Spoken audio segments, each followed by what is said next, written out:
पवित्र आत्मा परमेश्वर प्रभु तुम्हें आमान को सही प्रकार बात के तुम्हें कथा को प्रार्थना करुछु।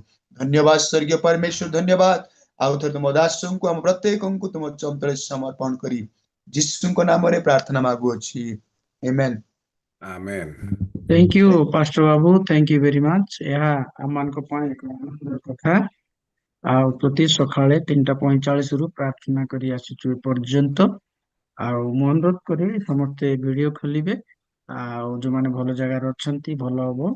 आउ जो माने आराधना कले थैंक यू मिनती सिस्टर जाओ पंकज बाबू को धन्यवाद। से आउ आमान को प्रार्थना पड़े आनले जो माने गीत गाइले प्रार्थना कले।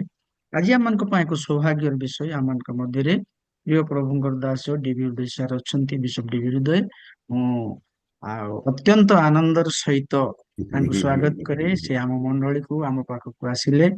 बयस तुलन 4टार उठवा कथा ना से उठी आम पाख समय देथिबारु अत्यंत धन्यवाद अटे।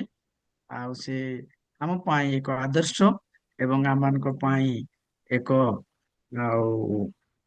संपूर्ण रूपे आम एक पितृतुल्य अटंती। से आज सार को मु विषम को अनुरोध करी से आम मध्य अच्छा से प्रभुंकर वाक्य प्रदान करेंगे। सार नमस्कार। आम मंडली नमस्कार सकाळ स्वागत करुचु। बड़का समय आपन थैंक यू बहुत धन्यवाद। थैंक यू वेरी मच, बहुत धन्यवाद। एटा केते दिन हेलानी ग्रुपटा आरंभ होईची? आमर तो आगु तिला जे रिसेंटली 1 मंथ 15 डेज एमती हबो आमे अच्छा प्राय अच्छा आरंभ अच्छा करते। हो हो हो। एटा केते जण प्राय जोग दियंती? प्रतिदिन 25टा परिवार एमती 20-25टा परिवार जोग दियंती। एटा केवल विषम कटक पई जोग दउचंती ना अन्य माने अन्य आडू भी किछि जोग दियंती। जोग दियंती। ओके ओके ओके ठीक अछि। बहुत धन्यवाद आपण माने प्रभु को वाक्यर परिचर्या निमंते प्रार्थना करने निमंते यही प्रकार उद्योग एवं ये प्रार्थना जूम सब प्रार्थना सभा आरंभ करिसंती। आपण मान को बहुत बहुत धन्यवाद।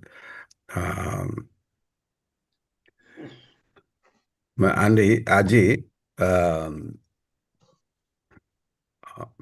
जो विषय आलोचना करिवा से आलोचना विषय रु आपण माने निश्चय अनेक विषय जानिया को पारिबे, निष्ठा प्राप्त हेबे एवं कई जने या को नोट करके रखुथिबे। ताहले रिकैप करिया पई पुणी आउ केबे अच्छा मो गोटे कथा जानिया को चाहूची। एटा प्रत्येक सप्ताह रे এই সুযোগটা হব না আপন মানে আউ কেতে দিন পরে আউ গোটে সুযোগ হব? এটা কেমিতি কোন চিন্তা করিসंती? नासन सर प्रत्येक सप्ताह रे ओके प्रत्येक सप्ताह रे जदि रविवार दिन सकाळे करिवे ताहले मो सीरीज ऑफ स्टडीज टा मु आपन मान को देई परिबी। प्रत्येक सप्ताह सकाळे आपन कर सर ओके रविवार ठीक है, दिन। ताले बहुत धन्यवाद।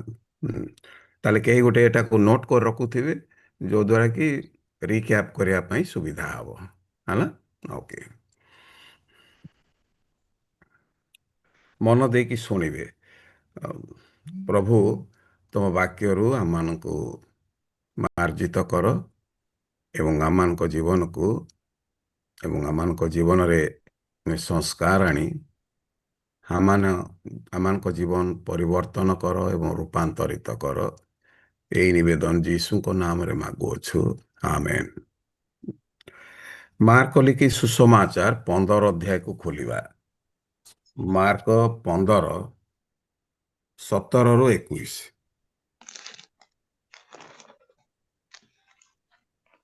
से माने ताहांकु कृष्ण लोहित वस्त्र वर्णर वस्त्र पिंधाइले ओ कंटार मुकुट बनाई ताहांको मस्तकरे देले। आउ हे जिहुदी मानकर राजा। भौणी क्षमा करिवे। लुक 15 17 रु 21। मात्र से चेतना पाई कहिला मोर बापा को केते मूल्यांकर खाद्य बळी पडु अछि। କିନ୍ତୁ ମୁଁ ଏଠାରେ ଭୋକରେ ମରୁଅଛି। ମୁଁ ଉଠି ମୋର ବାପାଙ୍କ ପାଖକୁ ଯିବି ଓ ତାଙ୍କୁ କହିବି, ବାପା, ଈଶ୍ୱରଙ୍କ ବିରୁଦ୍ଧରେ ଓ ତୁମ୍ଭ ଦୃଷ୍ଟିରେ ମୁଁ ପାପ କଲି। ତୁମ୍ଭ ପୁଅ ବୋଲି ଡକାଯିବାର ମୁଁ ଆଉ ଯୋଗ୍ୟ ନୁହେଁ। ହୁଁ। ମତେ ତୁମର ଜଣେ ମୂଲିଆ ପରି ରଖ। ସେଥିରେ ସେ ଉଠି ଆପଣା ପିତାଙ୍କ ନିକଟକୁ ଗଲା। କିନ୍ତୁ ସେ ଦୂରରେ ଥାଉ ଥାଉ ତାହାର ପିତା ତାହାକୁ ଦେଖି ଦୟାରେ ବିଗଳିତ ହେଲେ ଓ ଦୌଡ଼ି ଯାଇ ତାହାକୁ ଆଲିଙ୍ଗନ କରି ଅତି ସ୍ନେହରେ ଚୁମ୍ବନ ଦେଲେ। ପୁତ୍ର ତାଙ୍କୁ କହିଲା, ବାପା, ଈଶ୍ୱରଙ୍କ ବିରୁଦ୍ଧରେ ମୁଁ ତୁମ୍ଭ ଦୃଷ୍ଟିରେ ମୁଁ ପାପ କଲି। ତୁମ୍ଭ ପୁଅ ବୋଲି ଡକାଯିବାର ମୁଁ ଆଉ ଯୋଗ୍ୟ ନୁହେଁ।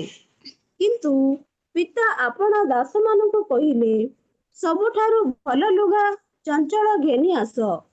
ଏହାକୁ ପିନ୍ଧାଅ, ଏହାର ହାତରେ ମୁଦି ଓ ପାଦରେ ପାଦୁକା ଦିଅ। ପୁଣି ପୃଷ୍ଠ ପୃଷ୍ଠ ପଶୁ ମାରି ଆଣ।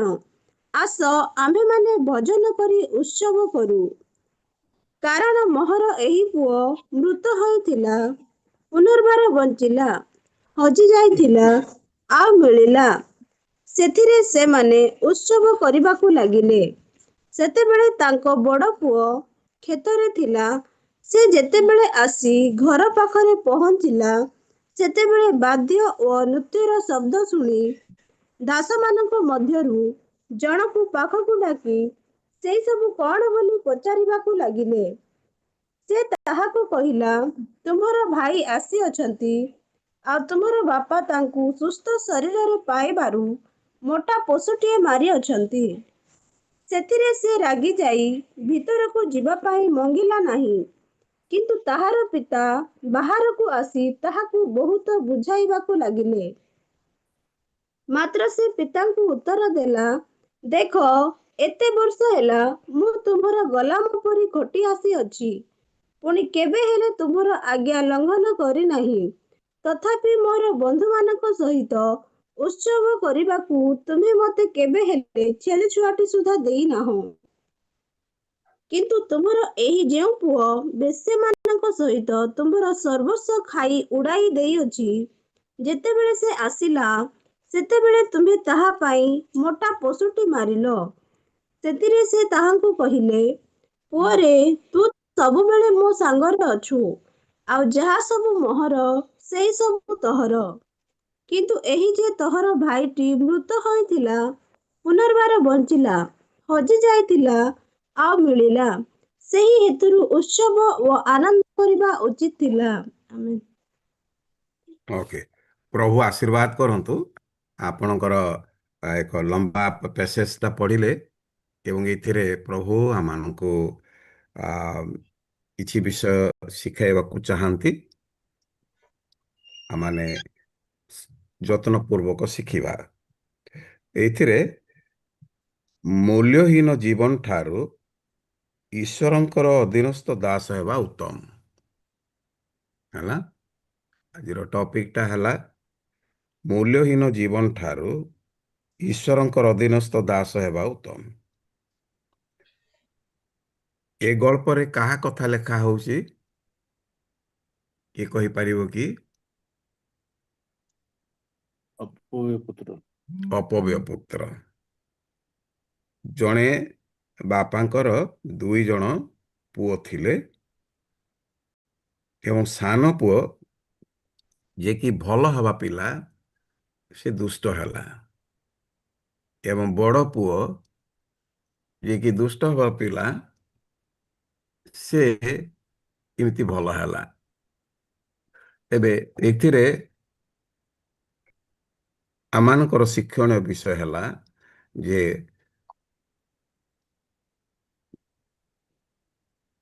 ଈଶ୍ୱରଙ୍କର ଅଧୀନସ୍ଥ ଦାସ ହେବା ପାଇଁ ଆମମାନଙ୍କୁ ମନ ପରିବର୍ତ୍ତନ କରିବାର ଆବଶ୍ୟକତା ଅଛି। ମୂଲ୍ୟହୀନ ଜୀବନ ଠାରୁ ଈଶ୍ୱରଙ୍କର ଅଧୀନସ୍ଥ ଦାସ ହେବା ପାଇଁ ଦାସ ହେବା ଉତ୍ତମ। ତେବେ ଈଶ୍ୱରଙ୍କର ଅଧୀନସ୍ଥ ଦାସ ହେବା ମନ ପରିବର୍ତ୍ତନ ଠାରୁ ଆରମ୍ଭ କରେ ହେଲା। ତେବେ 15 ଅଧ୍ୟାୟ 7 ପଦଟା ଦେଖନ୍ତୁ। 15 ଅଧ୍ୟାୟ 7 ପଦଟା। ମୁଁ ମୁଁ ତୁମମାନଙ୍କୁ ହୁଁ, ମୁଁ ତୁମ୍ଭମାନଙ୍କୁ କହୁଅଛି, ସେହି ପ୍ରକାରେ ଯେଉଁମାନଙ୍କର ମନ ପରିବର୍ତ୍ତନ କରିବାର ପ୍ରୟୋଜନ ନାହିଁ, ଏପରି ଅନେସ୍ପତ ଧାର୍ମିକ ଲୋକମାନଙ୍କ ଅପେକ୍ଷା ଯେ ମନ ପରିବର୍ତ୍ତନ କରେ, ଏପରି ଜଣେ ପାପୀର ନିମନ୍ତେ ସ୍ୱର୍ଗରେ ଅଧିକ ଆନନ୍ଦ ହେବ। ଓକେ। ସମାଜରେ, ପରିବାରରେ ଏବଂ ସ୍ୱର୍ଗ ରାଜ୍ୟରେ କେତେ ଜଣ ଆନନ୍ଦ କରନ୍ତି ଯଦି ଜଣେ ପାପୀ ମନ ପରିବର୍ତ୍ତନ କରେ?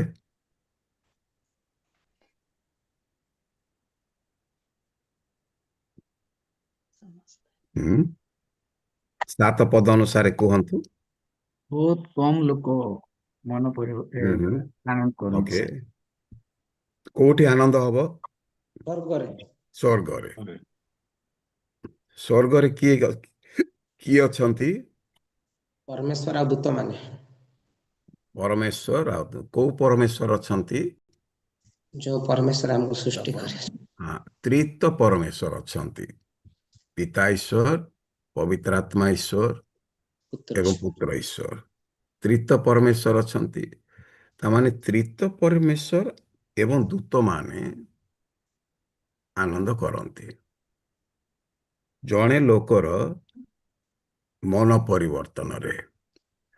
ଆଚ୍ଛା, ଅବିକା ଉପଦେଶକ 8 ଅଧ୍ୟାୟ 18 ପଦକୁ ପଢନ୍ତୁ।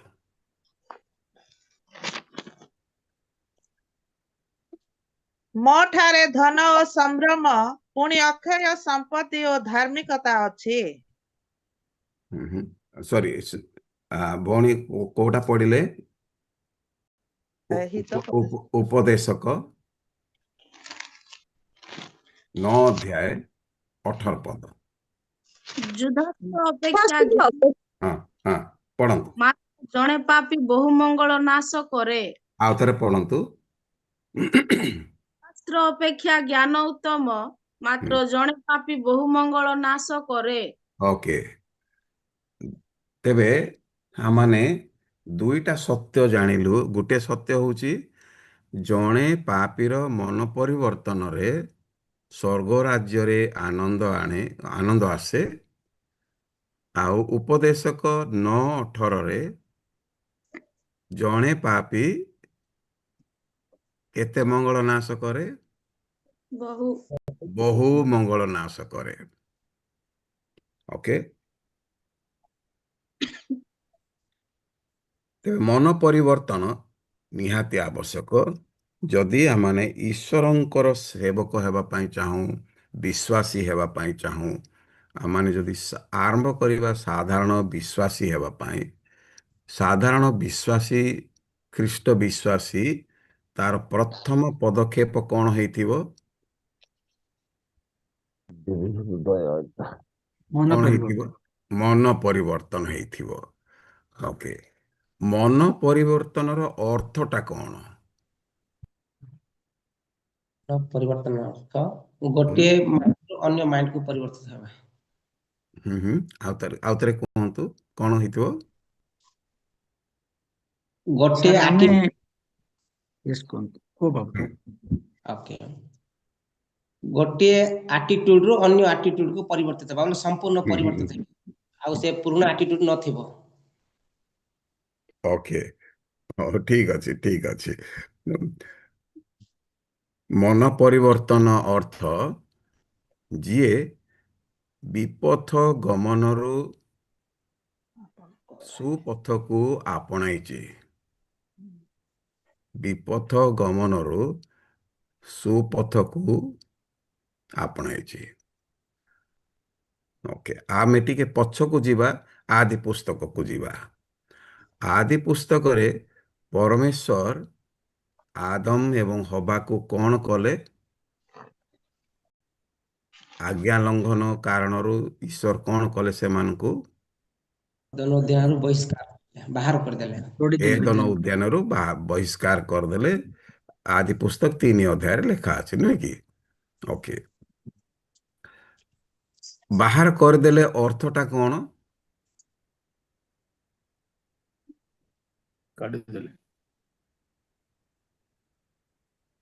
ତାଙ୍କ ସୀମାରୁ ବାହାର କଲେ ସାର୍। ହଁ କୋଉ ସୀମାରୁ କୋଉ ସୀମାରୁ ଯୋଉ ଧାର୍ମିକତାର ସୀମାରୁ। ନାଇଁ ତାଙ୍କର ଉପସ୍ଥିତିରୁ ସେ ତାଙ୍କୁ ବାହାର କରିଦେଲେ ଠିକ ଅଛି। ହେଲା। ହଁ ତେବେ ମନୁଷ୍ୟ ପାପ କଲେ ସେ କଣ ହେଇଯାଏ? ପରମେଶ୍ୱରଙ୍କ ଉପସ୍ଥିତି ପାଇନଥାଏ। ଈଶ୍ୱରଙ୍କର ଉପସ୍ଥିତିରୁ ବଞ୍ଚିତ ହେଇଥାଏ। ହୁଏ ତ ରୋମିଓ 3:23 ପଢନ୍ତୁ। ରୋମିଓ 3:23।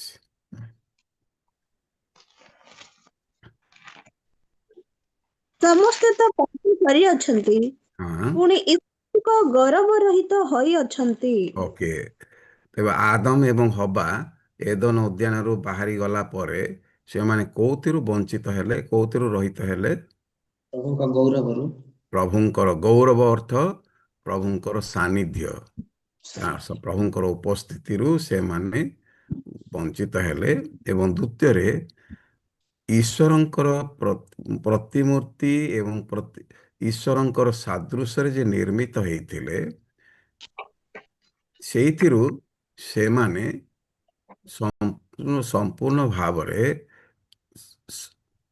ଈଶ୍ୱରଙ୍କ ଠାରୁ ବାହାରକୁ ଗଲା ପରେ, ବିପଥଗାମୀ ହେଲା ପରେ ସେମାନଙ୍କର ଯେଉଁ ଡିଜାଇନ ଥିଲା, ପରମେଶ୍ୱର ସେମାନଙ୍କୁ ଯେଉଁ ପ୍ରକାର ଭାବରେ ଡିଜାଇନ କରିଥିଲେ, କେମିତି ଡିଜାଇନ କରିଥିଲେ? ତାଙ୍କର ଇମେଜ ବିୟରର ଭାବରେ ସେମାନଙ୍କୁ ଡିଜାଇନ କରିଥିଲେ। ଇମେଜ ବିୟରର ଅର୍ଥ ତାଙ୍କର ପ୍ରତିମୂର୍ତ୍ତି ଧାରଣ କରିଥିବା ଲୋକମାନେ, ଈଶ୍ୱରଙ୍କର ପ୍ରତିମୂର୍ତ୍ତି ଧାରଣ କରିଥିବା ଲୋକମାନେ ଈଶ୍ୱରଙ୍କର ଆଜ୍ଞା ଲଙ୍ଘନ କଲେ ଈଶ୍ୱରଙ୍କର ସାଦୃଶ୍ୟ ଆଉ ହୁଅନ୍ତି ନାହିଁ।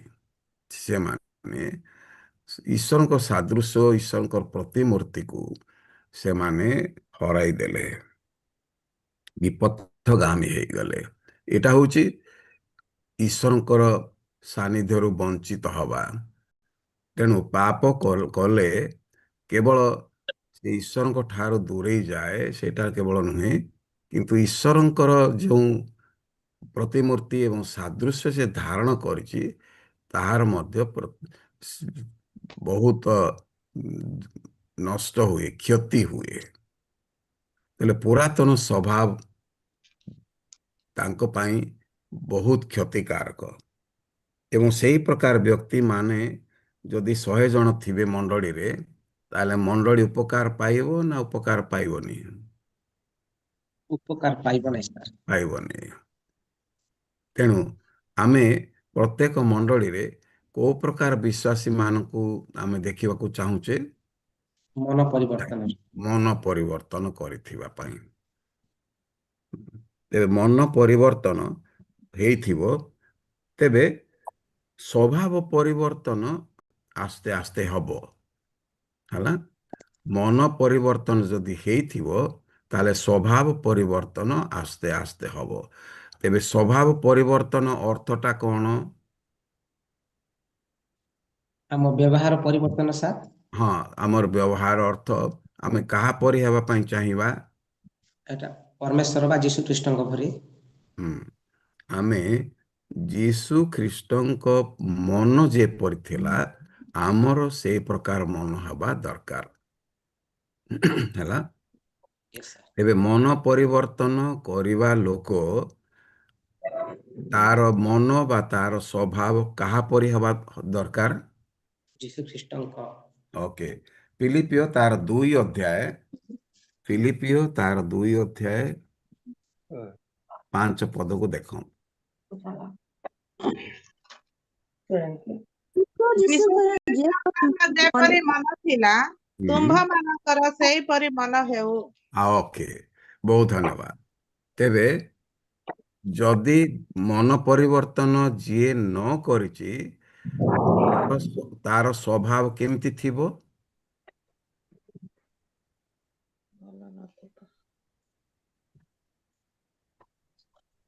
ଜହନ 8:44 କୁ ଦେଖନ୍ତୁ। ଜହନ 8:44।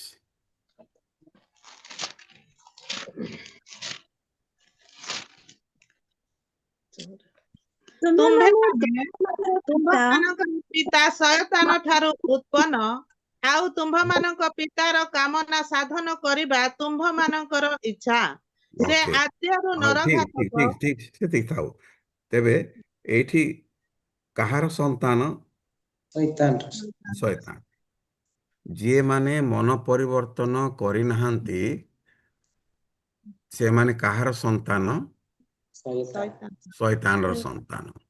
ଆଉ ଯୋଉମାନେ ମନ ପରିବର୍ତ୍ତନ କରିଛନ୍ତି ତାହେଲେ ସେମାନଙ୍କର ସ୍ୱଭାବ କେମିତି ହେବା ଦରକାର? ଲକ୍ଷ୍ୟ କ'ଣ ହେବା ଦରକାର?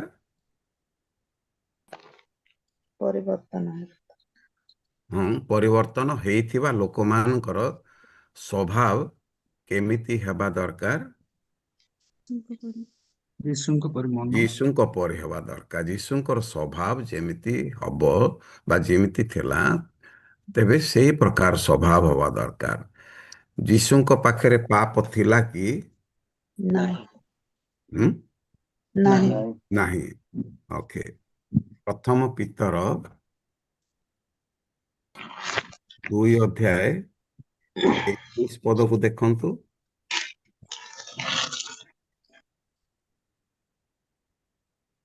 ଏଥି ନିମନ୍ତେ ହୁଁ ତୁମ୍ଭେମାନେ ଆହୁତ ହୋଇଅଛ, କାରଣ ତୁମ୍ଭେମାନେ ଯେପରି ଖ୍ରୀଷ୍ଟଙ୍କର ପଦଚିହ୍ନ ଦେଇ ଗମନ କର, ହୁଁ ସେଥିପାଇଁ ସେ ମଧ୍ୟ ତୁମ୍ଭମାନଙ୍କ ନିମନ୍ତେ ଦୁଃଖ ଭୋଗ କରି ତୁମ୍ଭମାନଙ୍କୁ ଗୋଟିଏ ଆଦର୍ଶ ଦେଖାଇ ଦେଇ ଯାଇଅଛନ୍ତି। ହୁଁ ହୁଁ ହୁଁ। ତେବେ ଆମର ଆଦର୍ଶ କ'ଣ? ଈଶ୍ୱରଙ୍କ ପରି ହେବା। ଈଶ୍ୱରଙ୍କ ପରି ହେବା ସେଇଟା ହେଉଛି ଆମମାନଙ୍କର ଆଦେଶ। ତେବେ ଆମେ ଯଦି ମନ ପରିବର୍ତ୍ତନ କରିଛୁ, ଧାର୍ମିକତାର ମାର୍ଗ ଅବଲମ୍ବନ କରିଛୁ, ତାହେଲେ ଆମମାନଙ୍କର ଲକ୍ଷ୍ୟ ରହିବା ଦରକାର ଯେ ଖ୍ରୀଷ୍ଟ ଯୀଶୁଙ୍କର ସ୍ୱଭାବ ଯେ ପ୍ରକାର ଥିଲା। ଅବିକା 2 କରିନ୍ଥୀୟ 5:17 ପଦକୁ ଦେଖନ୍ତୁ। 2 କରିନ୍ଥୀୟ 5:17 ପଦ। ଏଣୁ ଯଦି କେହି ଖ୍ରୀଷ୍ଟଙ୍କ ଠାରେ ଅଛି, ତେବେ ସେ ନୂତନ ସୃଷ୍ଟି ହୋଇଅଛି। ପୁରାତନ ବିଷୟ ସବୁ ଲୋପ ପାଇଅଛି, ଦେଖ ନୂତନ ବିଷୟ ସବୁ ହୋଇଅଛି। ଆପଣ ବୁଝାନ୍ତୁ କ'ଣ ଲେଖା ଅଛି? ଯେ ଖ୍ରୀଷ୍ଟଙ୍କ ଠାରେ ଅଛି ସେ ନୂତନ ସୃଷ୍ଟି। ହଁ, ତାହେଲେ ନୂତନ ସୃଷ୍ଟିଟା କମ୍ପ୍ଲିଟ ହେଇଛି ନା ତାର ଆରମ୍ଭ ହେଇଛି ନା କେମିତି? କ'ଣ ଲେଖା ହେଇଛି? କଣ୍ଟିନ୍ୟୁ ଚାଲିଛି ବୋଧେ ସାର୍। ହଁ, ନାଇଁ, ନୂତନ ସୃଷ୍ଟି ହୋଇଅଛି। ଯୋଉମାନେ ଖ୍ରୀଷ୍ଟଙ୍କୁ ବିଶ୍ୱାସ କରୁଛନ୍ତି ସେମାନେ ନୂତନ ସୃଷ୍ଟି ଯୋଉମାନେ ମନ ପରିବର୍ତ୍ତନ କରନ୍ତି, ଯୋଉମାନେ ସମ୍ପୂର୍ଣ୍ଣ ଭାବରେ ମନ ପରିବର୍ତ୍ତନ କରନ୍ତି, ବିପଥ ଗମନରୁ ସୁପଥ ଅବଲମ୍ବନ କରନ୍ତି, ଯୋଉମାନେ ଶୈତାନକୁ ସମ୍ପୂର୍ଣ୍ଣ ଶୈତାନର ବାଟକୁ, ଶୈତାନର ଜୀବନରୁ ସେମାନେ ସମ୍ପୂର୍ଣ୍ଣ ଭାବରେ ମନ ପରିବର୍ତ୍ତନ କରନ୍ତି, ସେମାନଙ୍କର ଜୀବନ ଖ୍ରୀଷ୍ଟଙ୍କର ସ୍ୱଭାବର ଜୀବନ ହବ। ହେଲା? ଓକେ। ତେବେ ମନ ପରିବର୍ତ୍ତନର ଅର୍ଥଟା କ'ଣ? ବିପଥ ଗମନରୁ ସୁପଥକୁ ଫେରିବା। ବାସ୍, ଭେରି ଗୁଡ୍, ଭେରି ଗୁଡ୍।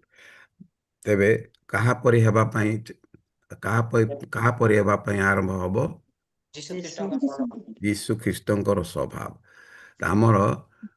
ଆମେ ଯେତେ ଜଣ ପ୍ରଭୁଙ୍କ ବିଶ୍ୱାସ କରିଛୁ, ଆମର ଲକ୍ଷ୍ୟ ଏଇଟା ଅଛି କି? ଲକ୍ଷ୍ୟ ତ ଅଛି ସାର୍। ନା ଖାଲି ପରିତ୍ରାଣ ପାଇବାର ଲକ୍ଷ୍ୟ ଅଛି?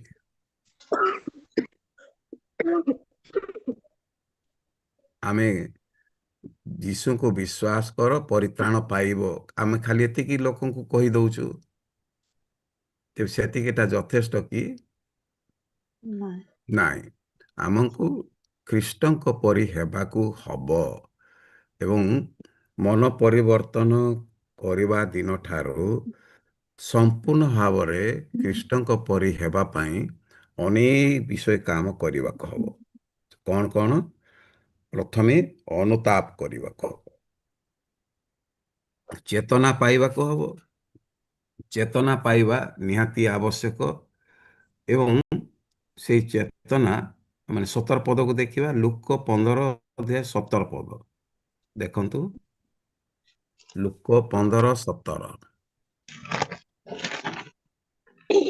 ମାତ୍ର ସେ ଚେତନା ପାଇ କହିଲା,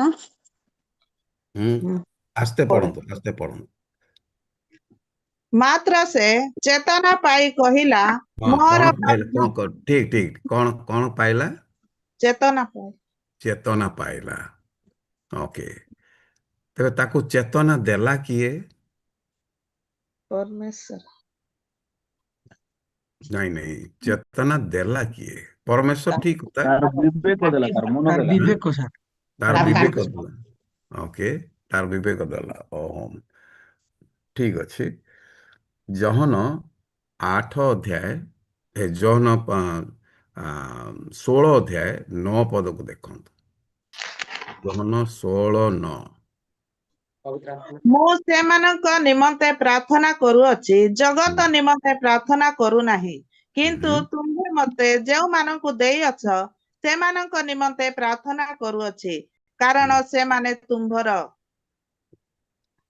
ନାଇଁ, ଜହନ 16:9 ଦେଖନ୍ତୁ। ପାପ ପାପ ବିଷୟ କାରଣ ସେମାନେ ମୋ ଠାରେ ନାଇଁ ନାଇଁ ବିଶ୍ୱାସ ନାଇଁ, ହଁ ପଢନ୍ତୁ ପାପ ପଢନ୍ତୁ। ବିଷୟରେ, କାରଣ ସେମାନେ ମୋ ଠାରେ ବିଶ୍ୱାସ କରନ୍ତି ନାହିଁ। ପାପଟା କଣ? ବିଶ୍ୱାସ ନ କରିବା, କାହାକୁ ବିଶ୍ୱାସ ନ କରିବା? ଯୀଶୁଙ୍କୁ ବିଶ୍ୱାସ ନ କରିବା। ଓକେ, ଆଉ ଥରେ ସ୍ପଷ୍ଟ ହେଇଯାଆନ୍ତୁ। ପାପ ବିଷୟରେ ଅର୍ଥ, ପାପର ଡେଫିନେସନଟା କଣ? ସେମାନେ ମୋ ଠାରେ ବିଶ୍ୱାସ କରନ୍ତି ନାହିଁ। ଓକେ, ତେବେ ଯୀଶୁଙ୍କୁ ବିଶ୍ୱାସ କରିବା ଅର୍ଥଟା କଣ? ପାପ ପରିତ୍ୟାଗ ତାଙ୍କର କରିବା। ଆଜ୍ଞା ତାଙ୍କ ଆଜ୍ଞା ପାଳନ କରିବା। ଓକେ, ଠିକ ଅଛି। ଯୀଶୁଙ୍କୁ ବିଶ୍ୱାସ କରିବା ଅର୍ଥ ମନ ପରିବର୍ତ୍ତନ କରିବା, ପୁରାତନ ଜୀବନରୁ ଫେରିବା। କାହିଁକି ଫେରିବା? ଆମର ମନ ପରିବର୍ତ୍ତନ କଣ ପାଇଁ ଆବଶ୍ୟକ? ଆମେ ପରି ହେବା ପାଇଁ। ହଁ ହଁ, ହେବା ପାଇଁ କଣ ପାଇଁ? ଆମେ ସେଟାକୁ ଚେତନା ପାଇଲେ ଆମେ କଣ କଣ କଣ ଜାଣିପାରିବା? ଯୀଶୁ ଖ୍ରୀଷ୍ଟଙ୍କର ଉପସ୍ଥିତିକୁ ପୁଣି ଥରେ ଲାଭ କରିବା। ନାଇଁ ନାଇଁ ନାଇଁ ନାଇଁ, ଚେତନା ପାଇବାର ଆଉ କାରଣ ଚେତନା ପାଇଲା ପରେ ଅନୁତାପ ଆସିଥାଏ। ନାଇଁ ନାଇଁ, ଚେତନା କଣ, କୋଉ ବିଷୟରେ ଚେତନା ପାଇବ? ପାପ ବିଷୟରେ। ହଁ, ପାପ ବିଷୟରେ। କଣ ପାପ ବିଷୟରେ? ପାପଟା କଣ? ପାପଟା ହଉଛି ଈଶ୍ୱରଙ୍କୁ ବିଶ୍ୱାସ ନ କରିବା। ଯୀଶୁଙ୍କୁ ବିଶ୍ୱାସ ନ କରିବା ବା ଈଶ୍ୱରଙ୍କୁ ବିଶ୍ୱାସ ନ କରିବା। ତେବେ କାହିଁକି ଅବିଶ୍ୱାସ କଲ? ଶୈତାନ କଳ୍ପନାର ପଡେ।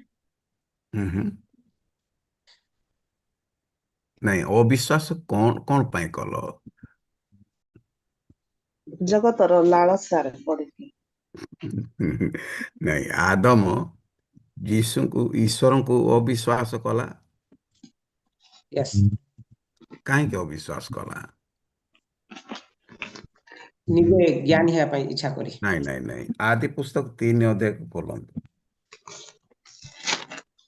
ଆଦି 3 ଅଧ୍ୟାୟ।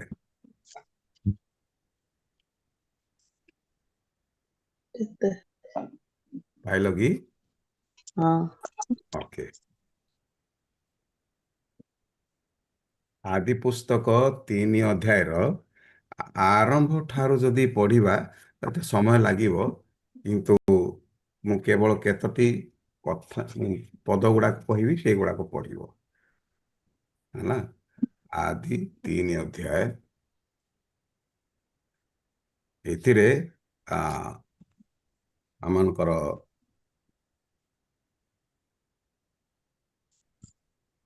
ଆଜ୍ଞା ଲଙ୍ଘନ ବିଷୟରେ ଲେଖା ଅଛି।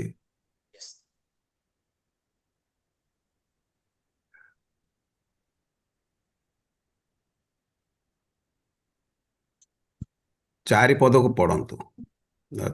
4 ପଦରୁ ଆରମ୍ଭ କରିବା। ହଁ, ନାରୀଙ୍କି କହିଲା, ତୁମେ ମାନେ କୌଣସି ରୂପେ ମରିବ ନାହିଁ, ହୁଁ ପରଞ୍ଚ ପରସ୍ପର ଜାଣନ୍ତି, ତୁମେମାନେ ଯେଉଁଦିନ ତାହା ଖାଇବ, ସେଇଦିନ ତୁମମାନଙ୍କ ଚକ୍ଷୁ ପ୍ରସନ୍ନ ହେବ। ତୁମେମାନେ ପରମେଶ୍ୱରଙ୍କ ପରି ଭଲ ଓ ମନ୍ଦ ଜ୍ଞାନ ପାଇବ।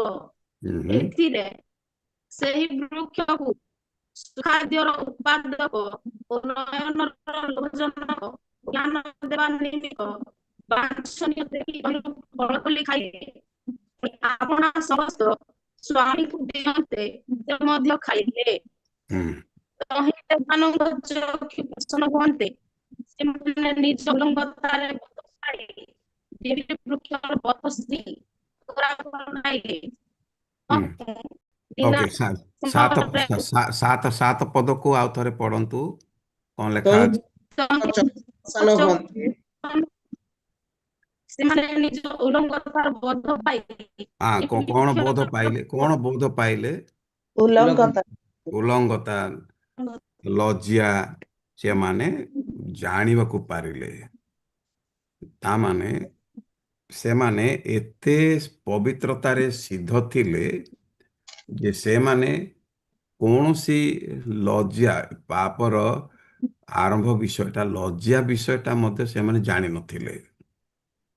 କିନ୍ତୁ ଯେତେବେଳେ ସେମାନେ ବୋଧ ପାଇଲେ, ଚେତନା ପାଇଲେ, ସେହି ବୋଧ ଚେତନା ସେମାନଙ୍କୁ ଜଣାଇ ଦେଲା ଯେ ତୁମେ ଉଲଗ୍ନ ହେଇଛ, କାହିଁକି ତୁମେ ପାପ କରିଛ, ଆଜ୍ଞା ଲଙ୍ଘନ କରିଛ।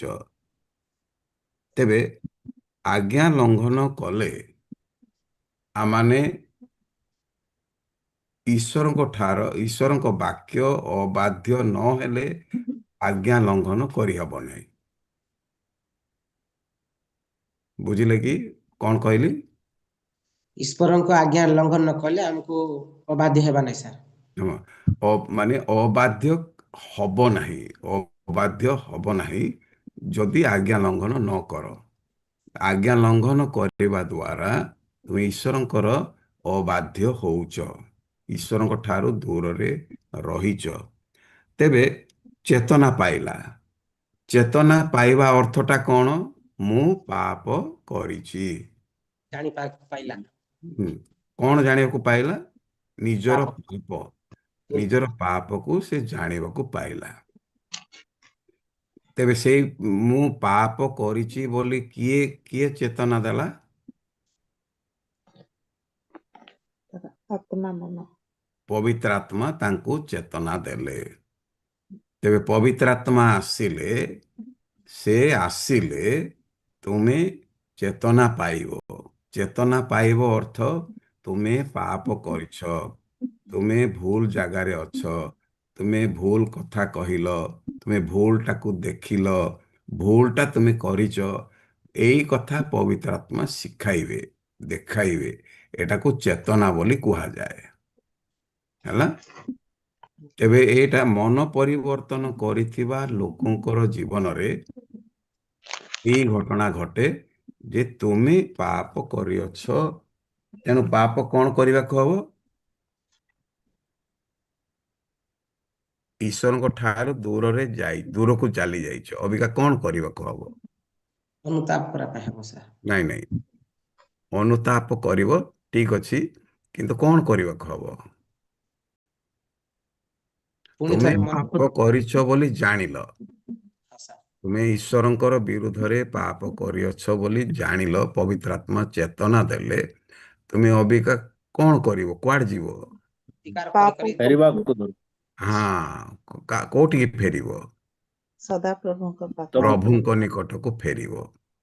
ତେବେ ଫେରିବାର ଯୋଉ କାମ ଗୁଡାକ ଅଛି, ଇଏ କଣ କଲା?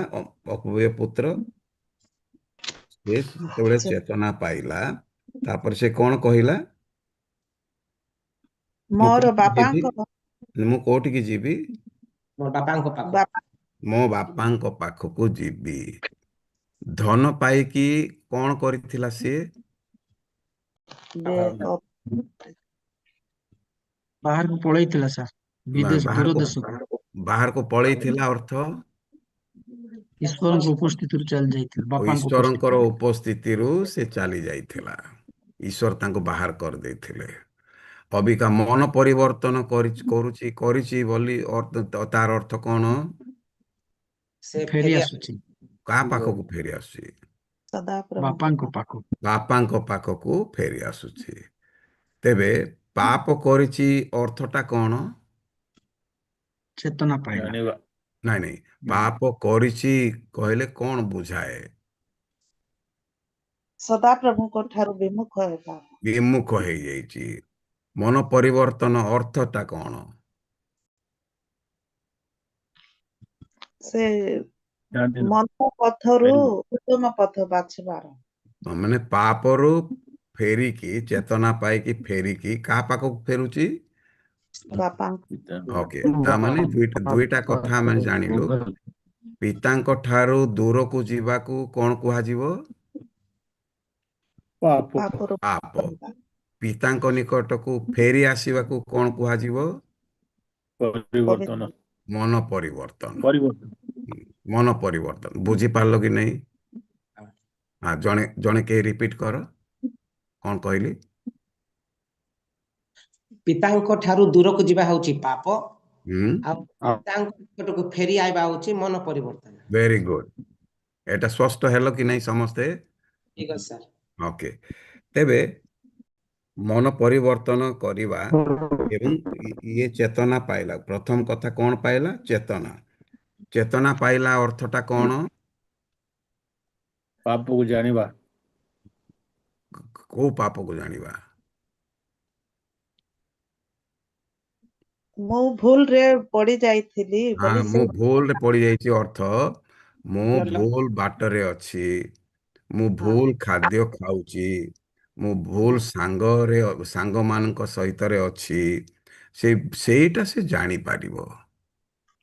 ହେଲା, ଅପବ୍ୟ ପୁତ୍ର ତାର ବାପାଙ୍କର ଘରେ ଯୋଉ ଖାଦ୍ୟଟା ମିଳୁଥିଲା, ସେ ଘୁଷୁରୀ ଖାଦ୍ୟ ଖାଉଥିଲା। ସେ ଜାଣିପାରିଲା ନା ଘୁଷୁରୀ ଖାଦ୍ୟ ମୋର ଖାଦ୍ୟ ନୁହେଁ। ଜାଣିପାରିଲା ଯେ ମୁଁ ଭୁଲ ଖାଦ୍ୟ ଖାଉଛି, ଭୁଲ ଜାଗାରେ ଅଛି ଏବଂ ମୁଁ କୋଉ ଜାଗାରେ ରହିବାର ଲୋକ, ମୁଁ କୋଉ ଜାଗାକୁ ପଳେଇ ଆସିଛି।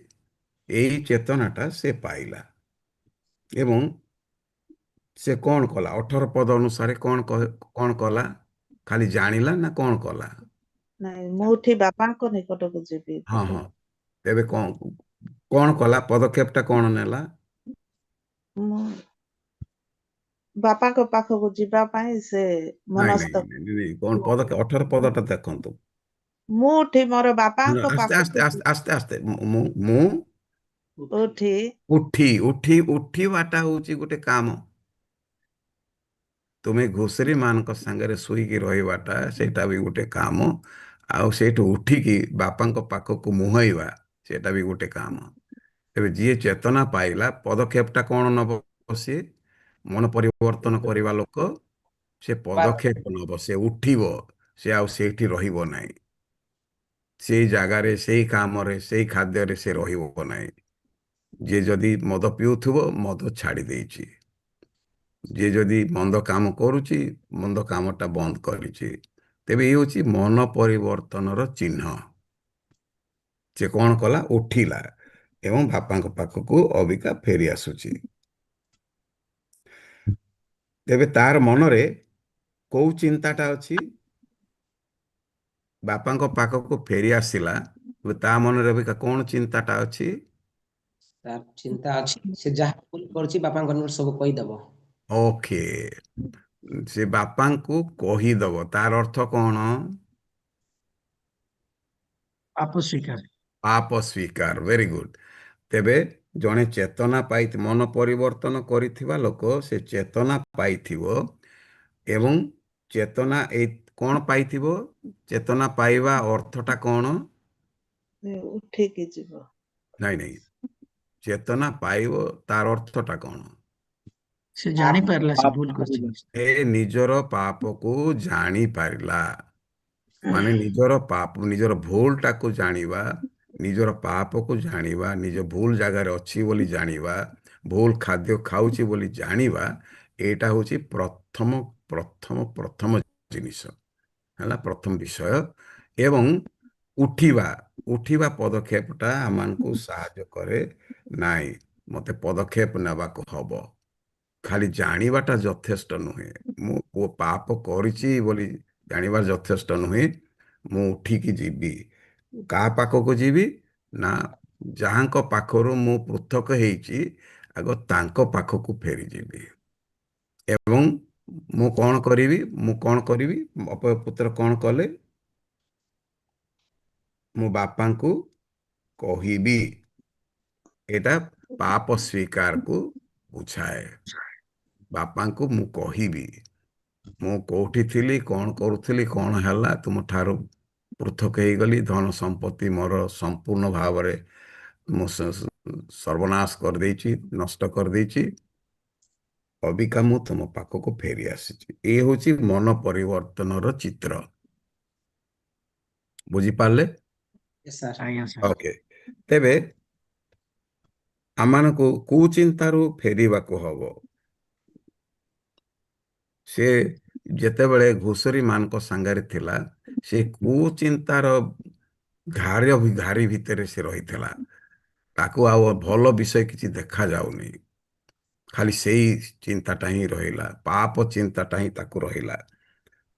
ଅବିକା ସେ ପାପ ଚିନ୍ତାକୁ ଛାଡ଼ି ଅବିକା ଖ୍ରୀଷ୍ଟଙ୍କର ମନ ଧାରଣ କରିବା ପାଇଁ ସେ ମନ ପରିବର୍ତ୍ତନ କରିଛି। ଅନ୍ୟ ଭାବରେ କହିବାକୁ ଗଲେ ଇଏ ଶୟତାନର ସେବା କରୁଥିଲା, ଅବିକା କାହାର ସେବା କରିବା ପାଇଁ ମନ ପରିବର୍ତ୍ତନ କରିଛି? ଈଶ୍ୱରଙ୍କୁ ସେବା ଉପାସନା କରିବା ପାଇଁ। ତେବେ ଯୋହନ 4:24 ଈଶ୍ୱର କାହାକୁ ଖୋଜୁଛନ୍ତି? ସତ୍ୟ ଆଉ ଆତ୍ମାର ଆତ୍ମା ଉପାସକମାନଙ୍କୁ। ହଁ, ସତ୍ୟ ଆଉ ଆତ୍ମା ଆତ୍ମାର କଣ? ଉପାସକମାନଙ୍କୁ। ଉପାସକ ହେବା ପାଇଁ ପ୍ରଭୁ ଚାହୁଁଛନ୍ତି। ପ୍ରଭୁ ଖୋଜୁଛନ୍ତି ମୋର ଉପାସନା କିଏ କରିବ? ଏବଂ ଯିଏ ଉପାସନାକୁ ତ୍ୟାଗ କରେ ସେ ଈଶ୍ୱରଙ୍କୁ ତ୍ୟାଗ କରିବା ସହିତ ସମାନ।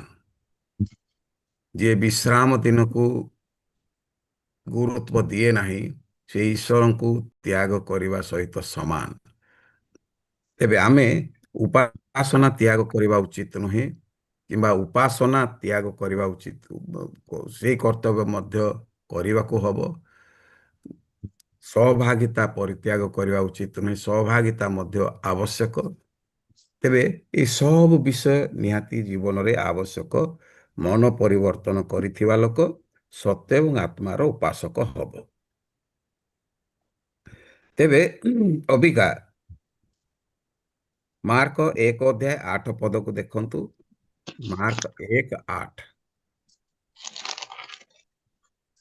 ମୁଁ ତୁମମାନଙ୍କୁ ଜଳରେ ବାପ୍ତିସ୍ମ ଦେଲି, ମାତ୍ର ସେ ତୁମ୍ଭମାନଙ୍କୁ ପବିତ୍ର ଆତ୍ମାରେ ବାପ୍ତିସ୍ମ ଦେବେ। ଓକେ, ମନ ପରିବର୍ତ୍ତନ କରିଥିବା ଲୋକ ଅବିକା କଣ ପାଇବାକୁ ଯୋଗ୍ୟ ହେଲା? ପବିତ୍ର ଆତ୍ମା। ହଁ, ବାପ୍ତିସ୍ମ ଦେବା ପାଇଁ ଯୋଗ୍ୟ ହେଲା। ମନ ପରିବର୍ତ୍ତନ ଯିଏ କରିଛି ସେ ବାପ୍ତିସ୍ମ ନେବା ପାଇଁ ସେ ଯୋଗ୍ୟ ହେଇଯାଇଛି। ଏବଂ ବାପ୍ତିସ୍ମରେ ସେ 2ଟା ବାପ୍ତିସ୍ମ ପାଇବ। କୋଉଥିରେ? ପବିତ୍ର ଜଳରେ ଏବଂ ପବିତ୍ର ଆତ୍ମାରେ ବାପ୍ତିସ୍ମ ପାଇବ। ତେବେ ଜଳରେ କିଏ ବାପ୍ତିସ୍ମ ଦିଏ? ପାଳକ। ଆତ୍ମାରେ କିଏ ବାପ୍ତିସ୍ମ ଦେବ? ପ୍ରଭୁ ଯୀଶୁ ବାପ୍ତିସ୍ମ ଦେବେ। ତେବେ ଜଳରେ ବାପ୍ତିସ୍ମ ପାଇବା ପାଇଁ କାହା ପାଖକୁ ଯିବେ ଆପଣ? ପାଳକ ପାଖକୁ। ଆଉ ଆତ୍ମାରେ ବାପ୍ତିସ୍ମ ପାଇବା ପାଇଁ କାହା ପାଖକୁ ଯିବେ? ସଦାପ୍ରଭୁ ଯୀଶୁଙ୍କ ପାଖକୁ ଯିବେ। ହେଲା। ତେବେ ଯଦି ଆମମାନେ ଜଳ ଏବଂ ଆତ୍ମାରେ ବାପ୍ତିସ୍ମ ନେଉଛେ ତ ବାପ୍ତିସ୍ମ ନେବା ଏଇଟା ମଧ୍ୟ ଗୋଟେ ଆତ୍ମିକ କର୍ତ୍ତବ୍ୟ, ଧର୍ମକର୍ମ ସାଧନର ଗୋଟେ କର୍ତ୍ତବ୍ୟ। ଏବଂ ଯିଏ ମନ ପରିବର୍ତ୍ତନ କରିଛି ସେ ବାପ୍ତିସ୍ମ ନେବା ପାଇଁ ମଧ୍ୟ ଯୋଗ୍ୟ ଅଟେ।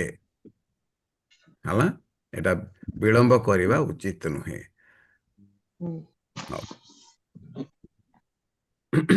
ଅବିକା ଯିଏ ଅନ୍ଧ ଥିଲା ସେ ଅବିକା ଈଶ୍ୱରଙ୍କ ଠାରୁ ଦୂରରେ ଥିଲା, ବିପଦଗାମୀ ହେଇଥିଲା, ଶତ୍ରୁ ଥିଲା, ସେ ଅବିକା ଦୃଷ୍ଟି ପାଇଛି, ଈଶ୍ୱରଙ୍କ ନିକଟକୁ ଫେରି ଆସିଛି। ତାଙ୍କ ଇଚ୍ଛାରେ ତାଙ୍କର ଛାମରେ ମୁଁ ବର୍ତ୍ତମାନ ଉପସ୍ଥିତ। ମନ ପରିବର୍ତ୍ତନ କରିଥିବା ଲୋକ ଈଶ୍ୱରଙ୍କର ଉପସ୍ଥିତିକୁ ପଳେଇ ଆସିଛି। ଗୀତ ସଂହିତା 95 ଅଧ୍ୟାୟ 2 ପଦ। ଗୀତ ସଂହିତା 95:2।